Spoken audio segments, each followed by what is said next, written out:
ప్రియులారా, ఆరాధనకు వెళ్ళకపోయే ముందుకు చిన్న ప్రార్థన చేసుకొని మనం ఆరాధనలోకి వెళ్దాము. అందరం కళ్ళు మూసుకున్నట్లయితే మన హృదయాలను సిద్ధపరచుకుందాం.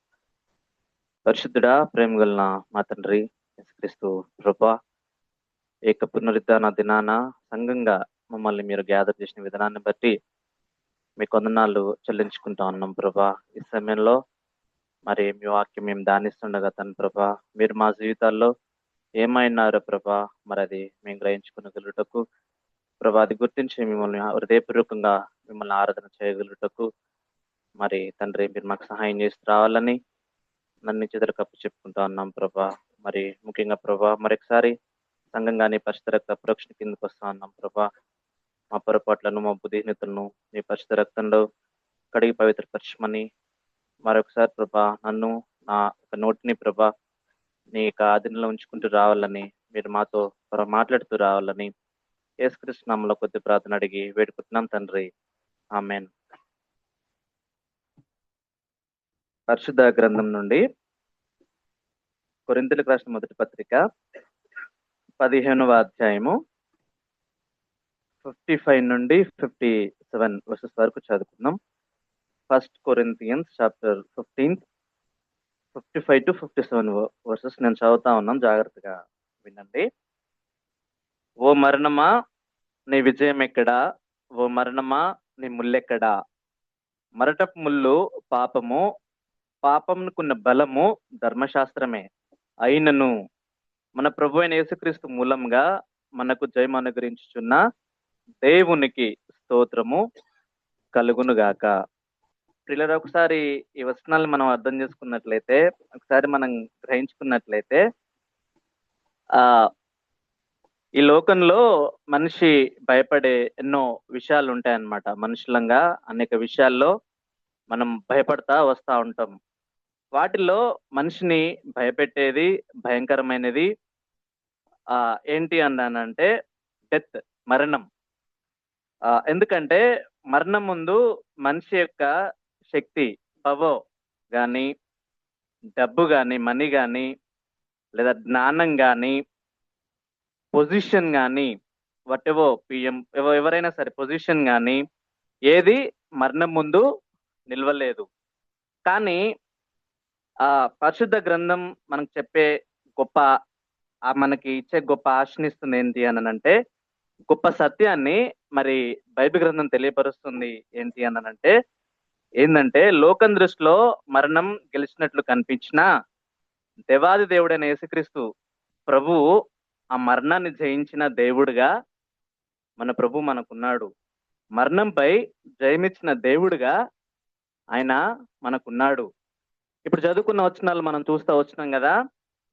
మనం మరణంపై జయాన్ని మాత్రమే ఇచ్చే దేవుడు మాత్రమే కాదు, కానీ మనం ఆరాధిస్తున్న దేవుడు ఎలాంటి వారో, మన జీవితాల్లో ఆయన ఏమై ఉన్నాడో, ఆయన యొక్క గుణలక్షణాలను జ్ఞాపకం చేసుకుంటూ మరి ఆ దేవుడు మన జీవితంలో ఏమైనాడు అది గ్రహించుకొని హృదయమారా ఈ ఉదయకాల సమయంలో మన ప్రభువును మనము ఆరాధన చేద్దాం, ఈ వచనాలని ఆధారం చేసుకొని. దీంట్లో మనం చూసినట్లయితే ఈ మొదటి కొరింథీ పత్రిక 15వ అధ్యాయం 55వ వచనం ఒకసారి మనం చదువుకున్నాం కదా. చూసినట్లయితే ఇక్కడ ఓ మరణమా నీ విజయం ఎక్కడా, ఓ మరణమా నీ ముల్లెక్కడా అన్నక్కడ మరి పౌలు గారు చెప్తా ఉన్నాడు, అంటే పౌలు చెప్తా ఉన్నారనమాట. ఈ వచనంలో మనం అర్థం చేసుకున్నట్లయితే దేవుడు సర్వాధికారుడు అన్న విషయాన్ని నేను మీకు జ్ఞాపకం చేస్తా ఉన్నా. మరణం పైన అధికారం ఉన్న దేవుడిని కలిగి ఉన్నామని నేను మీకు జ్ఞాపకం చేస్తా ఉన్నా. God is sovereign over death అంటే ఈ వచనాన్ని గమనించి అర్థం చేసుకున్నట్లయితే ఎందుకంటే మరణం కంటే గొప్పవాడు మన దేవుడు అనే విషయాన్ని నేను మీకు జ్ఞాపకం చేస్తా ఉన్నా. మరణం మనుషుల దృష్టిలో చిట్ట చివరి శత్రువుగా వస్తా ఉండొచ్చు, కనిపిస్తా ఉండొచ్చు, కానీ దేవుని దృష్టిలో అది కూడా ఆయన అధికారానికి లోబడిందనే విషయాన్ని నేను మీకు జ్ఞాపకం చేస్తాను ప్రియులరా. ఎందుకు అనంటే, జీవంపై అధికారం కలిగిన దేవుడు మన దేవుడు, మరణంపై అధికారం కలిగిన దేవుడు మన దేవుడు. సమాధి కూడా ఆయన యందు నిలవలేకపోయిందనమాట. అందుకే రెవల్యూషన్ 1వ అధ్యాయం 18వ వచనంలో ఒకసారి మనం గమనించినట్లయితే దేవుని వాక్యం ఈ విధంగా సెలవిస్తా ఉంది. నేను మొదటి వాడును, కడపటి వాడును, జీవించువాడును, మృతుడనైతిని గాని ఇదిగో యుగ యుగములు సజీవుడినై ఉన్నాను, మరియు మరణం యొక్కయు పాతాళం లోకం యొక్క తాళపు చెవులు నా స్వాధీనంలో ఉన్నవని అక్కడ దేవుని వాక్యంలో మనం చూడొచ్చు పిల్లరా. నిజంగా నిజంగా ఒకసారి మనం అర్థం చేసుకున్నట్లయితే ఈ ప్రపంచంలో ఒకే ఒక సమాధి తెరవబడి ఎంప్టీగా ఉంది. అది మన దేవుడైన యేసుక్రీస్తు ప్రభుది మాత్రమే.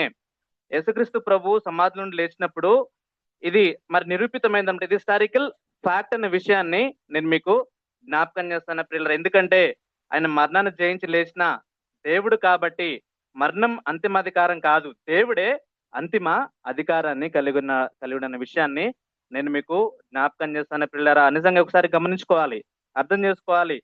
మనం ఈ రోజు ఆరాధించేది మరణాన్ని చూసి భయపడే దేవుణ్ణి కాదు, మరణాన్ని జయించిన సర్వాధికార దేవుణ్ణి మనం మన జీవితాల్లో కలిగి ఉన్నాం. కాబట్టే ఈ ఉదయకాల సమయంలో మన ప్రభుని ఎంతైనా సరే మనము ఆరాధన చేసే వారిగా ఉండాలని మీకు జ్ఞాపకం చేస్తున్న పిల్లరా. అందుకే పౌలు మరణాన్ని సవాల్ చేస్తా ఉన్నాడు. ఇక్కడ ఏమంటున్నాడు? ఓ మరణమా నీ విజయం ఎక్కడా, ఓ మరణమా నీ ముళ్ళెక్కడా అని ఆయన మరణాన్ని మరి సవాల్ చేస్తున్నట్లుగా మనం చూడొచ్చు. అందుకే అపొస్తలుల కార్యం 2వ అధ్యాయము 24వ వచనంలో దేవుని వాక్యం ఈ విధంగా సెలవిస్తా ఉంది. మరణం ఆయనను బంధించి ఉంచుట అసాధ్యం గనుక దేవుడు మరణ వేదం తొలగించి ఆయనను లేపినన్న విషయాన్ని నేను మీకు జ్ఞాపకం చేస్తాను పిల్లరా. నిజంగా మరణపు బంధంను విరిచిన దేవుడుగా మన ప్రభు మనకున్నాడు. ఎందుకంటే ఆయన సావరిన్ సర్వాధికారి అయిన దేవుడు నీ ఉదయకాల సమయంలో మనం కలిగి ఉన్నాం. అందుని బట్టి మన ప్రభుని ఎంతైనా సరే మనము ఆరాధన చేసే వారికి ఉండాలి. ఈ వచనంలో మళ్ళీ ఇంకో ఈ 2వ వచనంలో మనం ఒకసారి మనం గమనించినట్లయితే ఇదే 1 కొరింథీ పత్రిక 15వ అధ్యాయము 56వ వచనంలో ఒకసారి మనం చూసినట్లయితే మరణం ముళ్ళు పాపము, పాపమునకున్న బలము ధర్మశాస్త్రమే అని అక్కడ మరి పౌలు ప్రస్తావిస్తున్నట్లుగా మనం చూడొచ్చు. ఈ వచనం మనకు ఒక గొప్ప సత్యాన్ని తెలియపరుస్తా ఉంది. అదేంటంటే మరణం వెనుక అసలు సమస్య ఏంటంటే పాపం, పాపంకున్న బలం ఏంటంటే ధర్మశాస్త్రం అని అక్కడ వచనంలో మనము అర్థం చేసుకోవచ్చు పిల్లరా. పరిశుద్ధ గ్రంథంలో మనం చూసినట్లయితే మనిషి చేసిన పాపం వలన మరణం వచ్చింది. అందుకే రోమపత్రిక 6వ అధ్యాయము 23వ వచనంలో ఒకసారి మనం గమనించినట్లయితే పాపం వలన వచ్చే జీతం మరణం అని అక్కడ మరి మనం చూడొచ్చు. ఇంకా మనం డీటెయిల్డ్ గా క్లియర్ గా మనం చూడాలంటే రోమపత్రిక 5వ అధ్యాయము 12వ వచనంలో ఒకసారి మనం గమనించినట్లయితే ఇట్లుండగా ఒక మనుషుని ద్వారా పాపం ద్వారా మరణమును లోకంలో ఎలాగో ప్రవేశించనో అలాగుననే మనుషులందరూ పాపం చేసినందున మరణము అందరికి సంప్రాప్తి అయినను. అదే విధంగా ధర్మశాస్త్రం మనకి పాపం ఏమిటో మరి చూపిస్తుంది, ఆ పాపాన్ని బయట పెడతా ఉంది. అంటే ఇక్కడ ఒకసారి మనం గమనించినట్లయితే పాపమునుకున్న బలము ధర్మశాస్త్రం అని అక్కడ దేవుని వాక్యంలో మనం చూస్తున్నాం కదా. ధర్మశాస్త్రం అనేది పాపాన్ని సృష్టించదు, కానీ పాపం ఎంత తీవ్రమైనదో మన దోషం ఎంత నిజమో మరి బట్టబయలు చేస్తా ఉందన్నమాట, తెలియపరుస్తా ఉందన్నమాట. ఫర్ ఎగ్జాంపుల్ గా మనం చూసినట్లయితే అద్దంలో మనల్ని మనం రోజు చూసుకుంటాం కదా. మనల్ని మనం చూసుకుంటున్నప్పుడు అద్దం ముఖంపై ఉన్న ఆ యొక్క ధూళిని మరి సృష్టించదు, కానీ అది ఉన్నట్టుగా చూపిస్తా ఉందన్నమాట. సేమ్ అట్లనే ధర్మశాస్త్రం కూడా మనలో ఉన్న పాప స్వభావాన్ని బయట పెడతా ఉంది. అందుకే ఈ వచనం లోతుగా ఒకసారి మనం గమనించి ఒకసారి మనం అర్థం చేసుకున్నట్లయితే ఈ వచనాన్ని పాపాన్ని తేలికగా చూడని పరిశుద్ధ దేవుణ్ణి ఈ ఉదయకాల సమయంలో మనం కలిగి ఉన్నాం. ఆయన ఒక అట్రిబ్యూట్ లో మరి ఆయన పరిశుద్ధమైన దేవుడు అనే విషయాన్ని ఉదయకాల సమయంలో జ్ఞాపకం చేసుకుంటూ మన ప్రభుని మనం ఆరాధించాలి. పాపాన్ని సహించని దేవుణ్ణి మన ఉదయకాల సమయంలో మనం కలిగి ఉన్నాం. ఎందుకంటే మన దేవుడు పరిశుద్ధుడైన దేవుడు కాబట్టి, దేవుడు పరిశుద్ధుడు కాబట్టి పాపాన్ని ఆయన సహించని దేవుడుగా మన ప్రభువు మనకున్నాడు. అంత మాత్రమే కాదు, దేవుడు సత్యదేవుడు కాబట్టి పాపాన్ని తెలియబరుస్తాడు. దేవుడు న్యాయవంతుడు కాబట్టి పాపానికి శిక్ష మనకి రావాల్సిందే, మనకు వేయాల్సిందే. కానీ కానీ కానీ ఇక్కడ గుడ్ న్యూస్ ఏంటి అని అంటే 57వ వచనం ఒకసారి మనం చదివినట్లయితే ఈ 1 కొరింథీ పత్రిక 15వ అధ్యాయం 57వ వచనం ఒకసారి మనం చదివినట్లయితే ఈ విధంగా సెలవిస్తా ఉంది.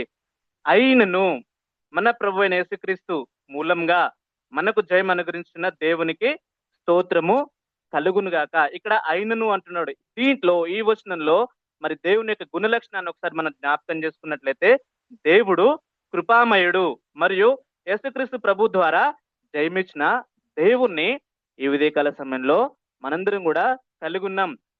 God is gracious and gives victory through our Lord Jesus Christ.